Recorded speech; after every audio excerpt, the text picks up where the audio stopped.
Hey everyone, ready to dive into something many of us think about, like, all the time. Achieving financial freedom. It's a goal we all share, right? Right.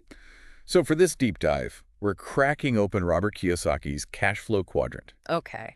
Now, some might say, isn't that book a little old?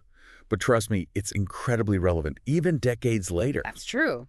Kiyosaki, way back, predicted those traditional retirement plans would be shaky. Yeah. Long before the 2007 crisis. Hmm. Talk about seeing the future, right? Yeah. But what's fascinating is how it digs into how people in different money situations, how they think about money. Absolutely. It's not just about how much you make, right? Right. It's financial intelligence, as Kiyosaki calls it. Oh, I like that. How much you keep, how hard it works for you, Yeah, and how many generations you can hold on to it. Now, that's powerful, wouldn't you say? it really is. It gets you thinking beyond just living paycheck to paycheck. Right. So break it down for us. What is this cash flow quadrant? Okay, so Kiyosaki, he divides it into 4 groups. Employees, self-employed, like small business owners, Okay. business owners, and then investors, ESBI. Gotcha. Think of it this way. Employee works for the paycheck, right? Self-employed, maybe they're a consultant, trading time for money. Yeah. Business owner creates a system. Think like a successful restaurant, keeps generating even when they're not there. That's the dream. And an investor. Maybe they own rental properties. Passive income. Making money passively. Which one sounds good to you?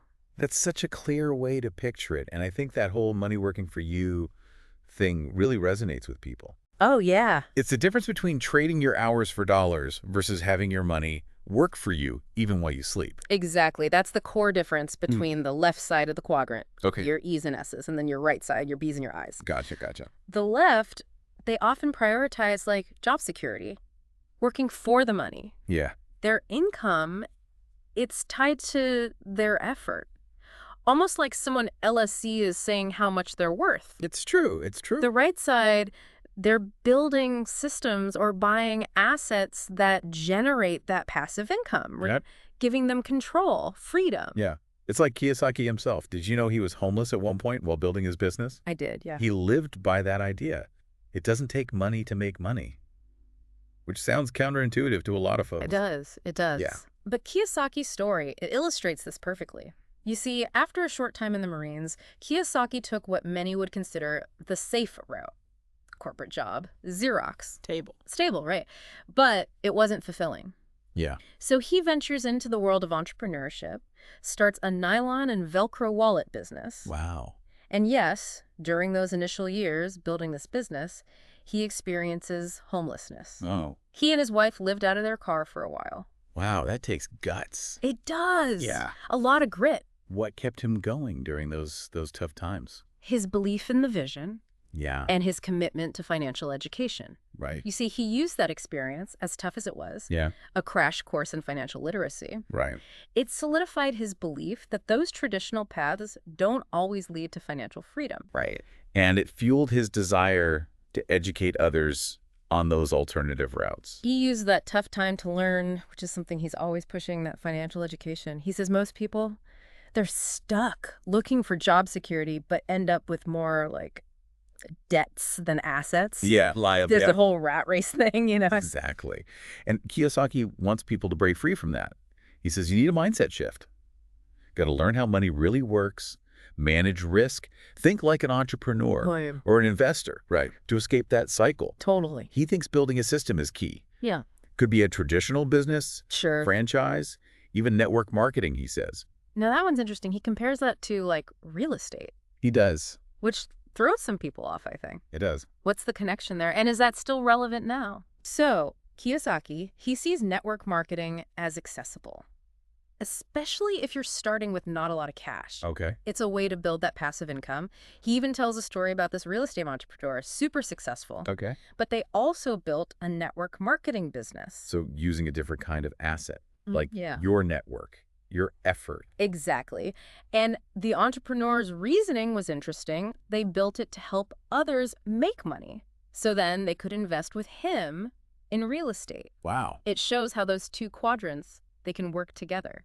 That is some outside the box thinking. But Kiyosaki, he doesn't just talk strategy, right? He gets into like the emotions of wealth building. He even says money is a drug. Yeah, powerful analogy. What do you make of that? He's saying that working for money, it's addictive. It is. You chase that paycheck, that raise, without asking if it's actually making you free. It's like being on a treadmill. Yeah. Even if it's a fancy one, you're still stuck. Yeah, exactly. That's why Kiyosaki's big on aligning with your passion. Okay. Find what you love, then build your business or investing around that. Passion makes it less about the money itself. I like that. More about pursuing something meaningful. Which connects to his idea that business and investing aren't risky. Being uneducated is. Right. He has those different levels of investors, right? Why is it so important to understand those and all the different ways to invest? Because it's all about risk. If you don't know how it works, you'll make mistakes. Especially with money, right? Right. He says there are 5 levels. At the bottom, 0 financial intelligence. Basically, no assets. Then you've got your savers. Low-yield accounts, probably losing value to inflation. Right, right. Then those relying only on advisors, blindly following, no real understanding. Right. Above them, those who actively learn, manage their investments, take calculated risks based on what they know. So, more hands-on. Exactly. And at the top, the capitalists. They invest on and build businesses, create opportunities. They really get it. So each level is like a deeper understanding of finance. Like climbing a ladder, each step is more knowledge. Yeah. But he keeps going. He does, yeah. Later in the book, he adds 3 more investor types. Problem seekers, answer seekers, and expert seekers. Right. Tell me more about these. I'm really curious. He thinks the best investors, the really successful ones, they're the problem seekers. They see a financial challenge and they don't shy away. They get creative. They figure out a solution. So they're turning those problems into, like, opportunities. Exactly. Often, yeah. Profitable ones, too. That's a good way to be. What about the answer seekers? Always hunting for that magic bullet, that one strategy, you know. Get rich quick. The shortcut. Yeah. They chase trends, don't really get the fundamentals. Hoping to skip all the hard work of actually learning. Sadly, it rarely works long term. Right. Then you've got your expert seekers, relying heavily on someone else's advice. Delegating. Yeah, but not really understanding it themselves. Putting all their faith in someone else's hands, which could backfire if they haven't done their research. Exactly. Kiyosaki's saying, to be financially intelligent, you gotta take control. Yeah, on it. Learn the rules, the approaches, make your own decisions. Doesn't mean eliminating risk. No, but managing it wisely. It's about having the knowledge, so you're not just blindly following.